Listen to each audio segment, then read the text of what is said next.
First of all understand the problem deeply, wisely, कि problem क्या है, then the solution will come out automatically. हर समस्या का समाधान उस समस्या में ही होता है, बाहर से नहीं होता।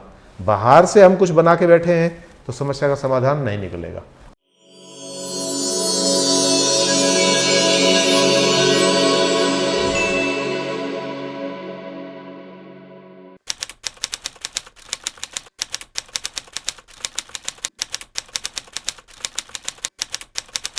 आज का जो ऐसे हम ले रहे हैं तो ये है, freedom from the desire for an answer is essential for understanding the problem. और हिंदी में, एक उत्तर की इच्छा से स्वतंत्रता समस्या की समझ के लिए आवश्यक है। तो किस चीज़ की बात कर रहा है?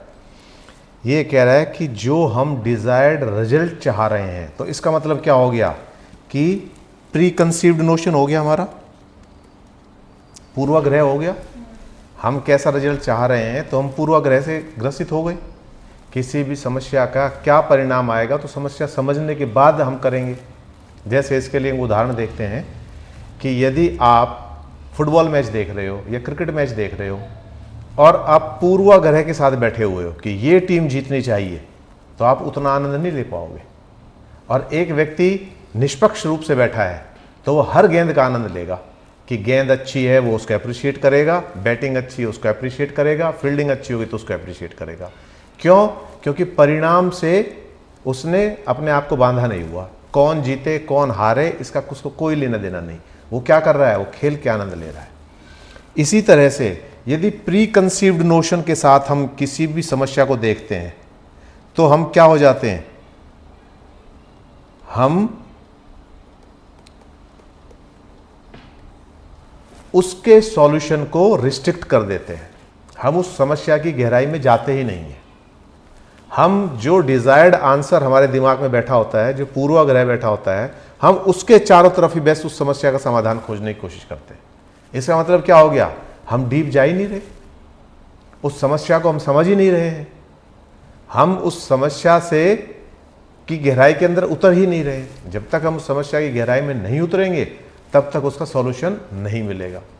पूर्वाग्रह से यदि हम ग्रसित हैं, किसी डिजायर्ड रिजल्ट को लेने के लिए यदि हम मन बनाया हुआ है हमने, तो उसमें क्या होगा कि वो उसको उसी दृष्टिकोण से हम उस समस्या को देखेंगे। तो असली समस्या क्या है? इसको छोड़कर हमने समस्या के रूप को ही बदल दिया। We have change the nature of the problem. क्यों? क्योंकि हम आंसर के हिसाब से प्रॉब्लम को सेट कर रहे हैं, जबकि होना क्या चाहिए?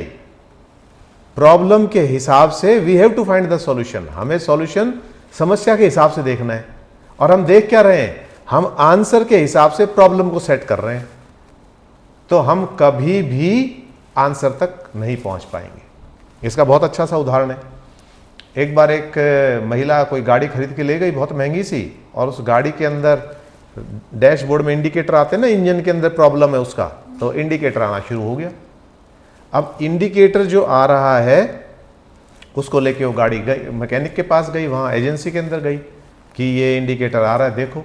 उन्होंने सारी कोशिश की लेकिन वो इंडिकेटर नहीं बुझा। तो इसका मतलब क्या है? अब यहाँ पर कंपनी ने अपने इंजीनियर्स बुलाए कि भाई देखो ये इंडिकेटर जल रहा है तो कोई ना कोई दिक्कत है। उन्होंने भी पूरा निरीक्षण किया, उसका पूरा सर्वे किया, लेकिन they were unable to find the problem, कि समस्या क्या है समझ में नहीं आ रही।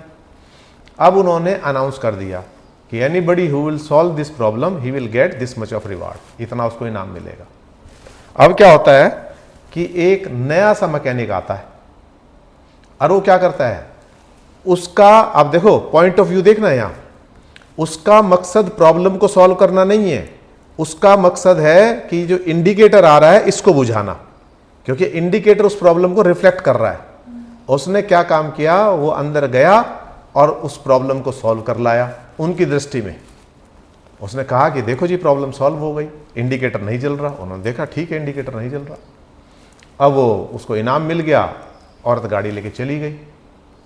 अब जब उसके साथियों ने पूछा कि तूने ऐसा कैसे किया, इतना बड़ा इनाम मिला है, पार्टी दे कैसे दिया, तो उसने पहले तो नहीं बताया, लेकिन बहुत बाद में उसने कहा कि मैंने कुछ नहीं किया, मैंने जाके वो बल्ब हटा दिया। जो इंडिकेशन दे रहा था ना, उस बल्ब को निकाल दिया।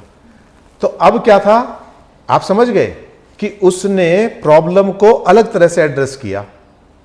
रिजल्ट उसका क्या था, उसका मकसद था कि लाइट बुझ जाए, प्रॉब्लम एड्रेस हो चाहे ना हो। ऐसा ही होता है जब हम पूर्वाग्रह से ग्रसित होते हैं, हम एक वो बनाते हैं, तो हम समस्या को भी अपने हिसाब से मोड़ लेते हैं, उस समस्या को भी हम अपने हिसाब से डिफाइन कर लेते हैं और उसका आंसर हम देने की कोशिश करते हैं, उसका सॉल्यूशन करने की कोशिश करते हैं। लेकिन that is not the real answer, that is not the real solution, वो कभी भी रियल सॉल्यूशन नहीं।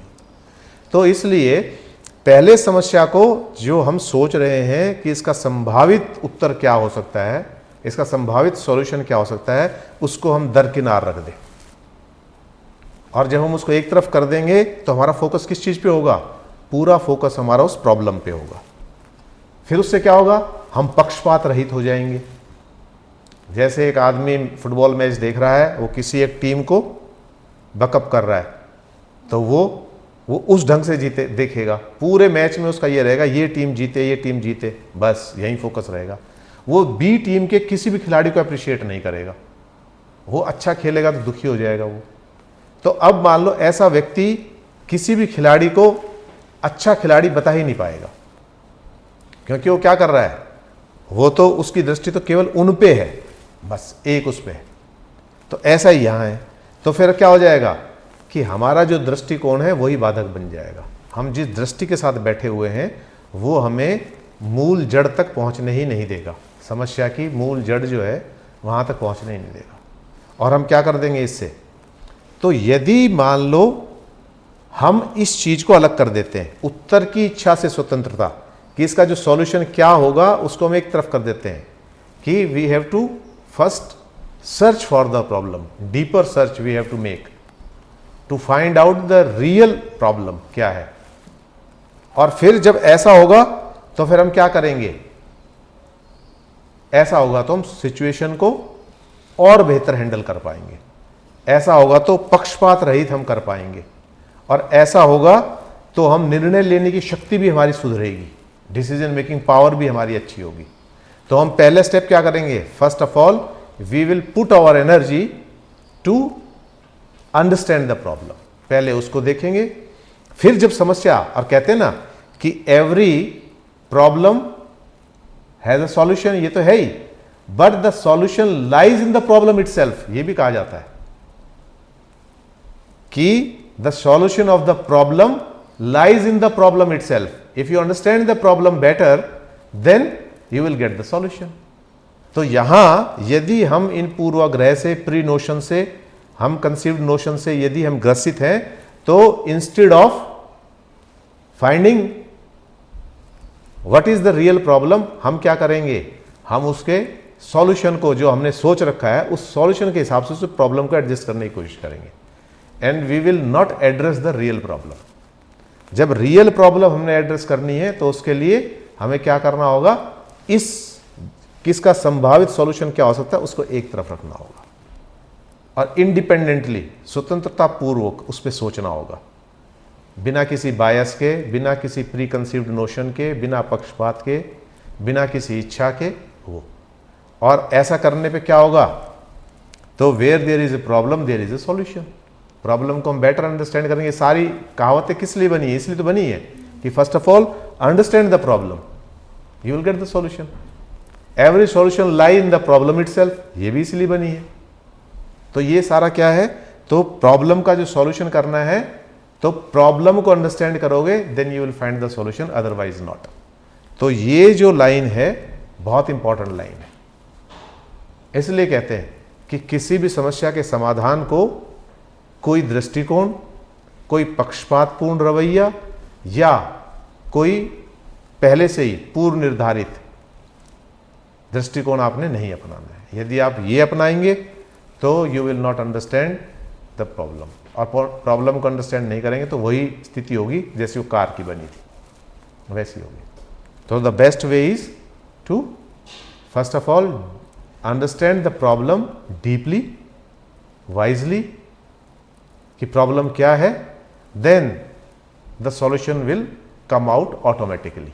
जैसे ही आपने समस्या समझ ली समस्या से ही उसका समाधान निकलेगा। हर समस्या का समाधान उस समस्या में ही होता है, बाहर से नहीं होता। बाहर से हम कुछ बना के बैठे हैं तो समस्या का समाधान नहीं निकलेगा, आधा अधूरा निकलेगा, पूरा नहीं निकलेगा। तो पूरी समस्या से के लिए अब यहां समझ में आ गया, freedom from the desire of an answer. तो इससे हमें मुक्त होना पड़ेगा और पूरा फोकस किस पे रखना पड़ेगा? पूरा फोकस करना पड़ेगा समस्या पे, उसकी समझ के लिए कि वो समस्या क्या है, क्यों उत्पन्न हुई है, ये सारी चीजें, और उस क्यों में से उसका सॉल्यूशन निकलेगा।